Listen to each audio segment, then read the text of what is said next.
હું આજે એક લોકવાર્તા લઈને આવી છું. આપ સૌ શાંતિથી સાંભળો તેવી મારી નમ્ર વાર્તાનું નામ સોનબાઈ. 7 ભાઈઓ હતા. 7 ભાઈઓ વચ્ચે એક જ નાની બેન. બેનનું નામ સોનબાઈ. સોનબાઈ મા બાપને બહુ માની હતી. 7 ભાઈઓ પણ તેની આગળ પોતાના પ્રાણ આપશે, પણ ભાભીઓથી સોનબાઈના લાડ ખમાતા નહોતા. એક દિવસ મા બાપને જાત્રાએ જવું હતું. મા બાપ જતા જતા ભાભીઓને કહેતા ગયા, માં, મારી સોનબાઈનું ધ્યાન રાખજો. ભાભીઓ દાંત પીસીને કહે, હો. નાનો ભાઈ પણ તેની સાથે ગયો. એક દિવસ સોનબાઈ મેડી ઉપર બેઠી બેઠી ધીંગલી પોતે રમતી, ત્યારે એક કપડું નીચે પડી ગયું. સોનબાઈએ ભાભીને કહ્યું, ભાભી, ભાભી, ઓલું કપડું અપાવો ને. ભાભી કહે, ઓહો, મારાની વાત પગમાં મહેંદી નથી થઈ ગયા, હાથે આવી લઈ લો ને. ત્યારે સોનબાઈની આંખમાં આંસુ આવ્યા. ભાભી કહે, બેઠા બેઠા રોટલા ખાવા નહીં મળે. આ લ્યો આ પેડું, જાઓ નદીએથી પાણી ભરી આવો. સોનબાઈ નદીએ ગઈ. ત્યાં તે પાણી ભરીને પાછી આવતી ત્યારે બધું જ પાણી સોનબાઈ ઉપર વેરાઈ ગયું અને તેના કપડાં પલળી ગયા. બીજી વાર પણ આવું થયું.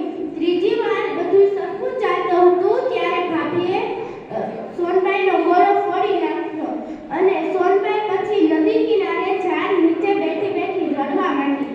ત્યાં એક દેડકો આવ્યો. દેડકો કહે, નાની બેન, શું થયું?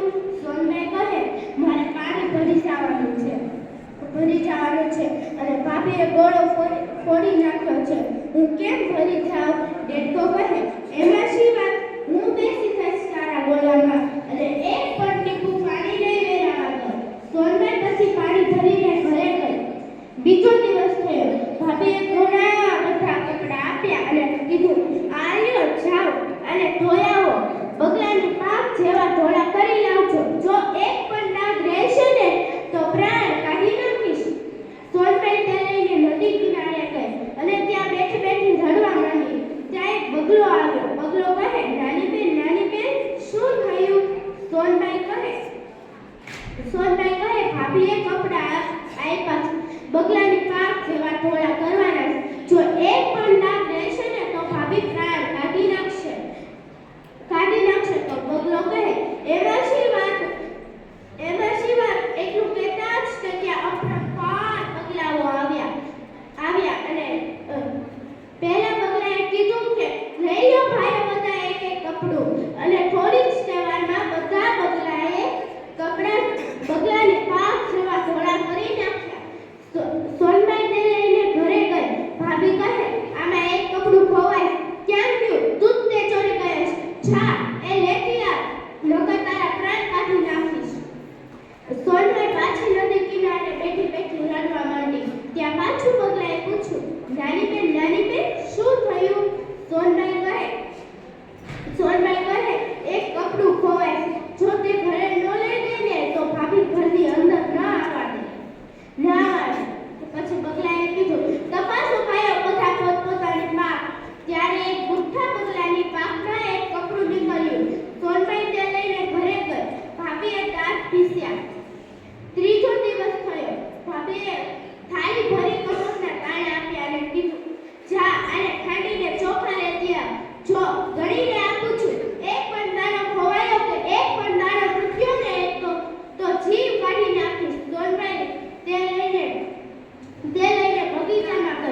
સોનબાઈ કહે ભાભીએ લાકડા કાપવાનું કીધું છે.